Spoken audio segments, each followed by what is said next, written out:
Story time. Story का time हो गया, जल्दी आ जाओ मेरे पास और हम सुनेंगे आज की कहानी। और आज जो हमारी कहानी का नाम है वो है अनमोल खजाना। अनमोल खजाना। चलिए शुरू करते हैं।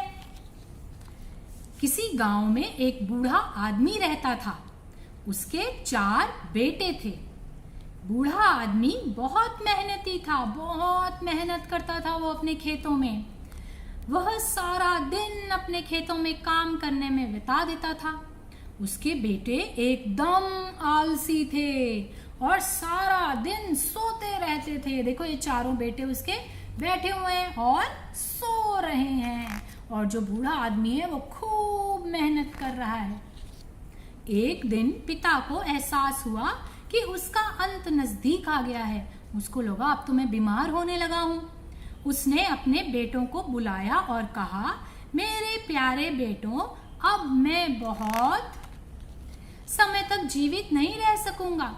यह सुनकर एक बेटा रोने लगा, पिताजी हमारा क्या होगा, पिताजी हमारा क्या होगा, तुम चिंता मत करो। तो सब परेशान हो गए हैं पिताजी की ऐसी बात सुनकर। मैंने अपने खेतों में कुछ खजाना गाड़ रखा है। मेरे मरने के बाद तुम सब आपस में बांट लेना। पिता ने कहा। जो बूढ़े पिताजी थे उन्होंने अपने चारों बेटों को पता है क्या बोला कि मैंने खेत में खजाना दबा रखा है। थोड़े दिन बाद पिता की मृत्यु हो गई। अपने पिता के अंतिम क्रिया करके सभी बेटे खेतों की तरफ गए और खजाने की तलाश में खेत को गोदना शुरू कर दिया। जल्दी ही उन्होंने खेतों में अलग अलग गोद डाला। ये चारों बेटों ने क्या किया, खेत में गए और किसी ने एक तरफ से खोदना शुरू किया, किसी ने दूसरी तरफ से खोदना शुरू किया और सारा खेत खोद डाला। लेकिन उन्होंने कोई खजाना नहीं पाया। उदास मन से वे अपनी मेहनत वसूल करने के लिए उन्होंने खेत में बीज डाल दिए। अब वो उदास हो गए, लेकिन उन्होंने इतनी मेहनत करी थी तो उन्होंने वहां पर बीज डाल दिए। अच्छी बारिश होने के कारण खेतों में अच्छी फसल हुई।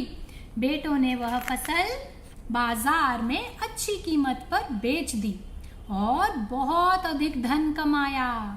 बड़े बेटे ने खुश होकर उन्होंने जो फसल बोई थी और इतनी अच्छी फसल हुई और उन्होंने वो मार्केट में जाके बेच दी और वो सब इतने खुश हुए क्योंकि उन्हें बहुत सारा मनी पैसा मिला। बड़े बेटे ने खुश होकर कहा, पिताजी ने बिल्कुल ठीक कहा था कि हमारे खेतों में ही खजाना गढ़ा है। तो उसका आपने समझ में आया आपको कि उसने ऐसा क्यों बोला था। उसने बोला कि मेरे बेटों को अगर मैं ऐसे बोलूंगा तो वो शायद खूब मेहनत करेंगे और खेतों में फसल उगाएंगे और फिर उस फसल से बहुत सारा पैसा मिलेगा और वो ही होगा उनका खजाना। इस कहानी से हमें शिक्षा मिलती है, कड़ी मेहनत से ही अच्छा फल मिलता है। अगर हम कड़ी मेहनत करेंगे तो हमें मेहनत का फल भी बहुत अच्छा मिलेगा। तो ये थी हमारी कहानी अनमोल खजाना। Thank you.